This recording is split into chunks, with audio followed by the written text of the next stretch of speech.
দর্শক, যেমনটি কিন্তু আমরা দেখানোর চেষ্টা করছিলাম, এই সেই মোড়ে এখানেই কিন্তু সদর উপজেলা নির্বাহী কর্মকর্তা যে গাড়িটি রয়েছেন সেই গাড়িতে কিন্তু অগ্নিসংযোগ করেছে নিষিদ্ধ ঘোষিত সংগঠন ছাত্রলীগের পক্ষ থেকে কিন্তু এই কাজটি করা হয়েছে। আমরা দেখানোর চেষ্টা করছিলাম প্রচুর পরিমাণ ইটের যে অবস্থানটি সেটি কিন্তু আপনাদেরকে দেখাচ্ছি। ইতিমধ্যে কিন্তু পুলিশের ব্যাপক উপস্থিতি কিন্তু দেখা যাচ্ছে।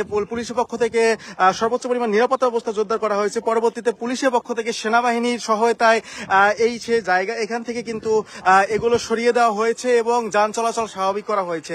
এবং তারা যেটি বলছেন যে এই গাড়িগুলো যারা নিষিদ্ধ সংগঠন ছাত্রলীগের পক্ষ থেকে তারা কিন্তু এখানে একটি প্রতিবন্ধকতা সৃষ্টি করার চেষ্টা করেছিল এবং এই ইট দিয়ে তারা রাস্তা বন্ধ করার চেষ্টা করছিল এবং একটি অর্থাৎ এই সদর উপজেলা নির্বাহী কর্মকর্তা যে গাড়িটি রয়েছেন সেই গাড়িটি কিন্তু তারা ভাঙচুর করে এবং অবশেষে কিন্তু সেই গাড়িটিকে নিয়ে যাওয়া হয় এবং আমরা আপনাদেরকে সরাসরি দেখাচ্ছিলাম এই সেই এলাকা যে এলাকাতে এখন পর্যন্ত। এছাড়া এর আগে কিন্তু আমরা দেখেছি যে পুলিশেরও গাড়ি কিন্তু আগুন দেওয়া হয়েছে, অর্থাৎ পুলিশের গাড়ি থেকে শুরু করে বিভিন্ন পর্যায়ে কিন্তু আজকে নিষিদ্ধ ঘোষিত সংগঠন ছাত্রলীগের পক্ষ থেকে নাশকতার যে বিষয়টি সেটি কিন্তু তারা করার চেষ্টা করছে। একবারে বলতে গেলে এলাকার মানুষের যে অবস্থা সেটি কিন্তু থমথমে পরিবেশ বিরাজ করছে।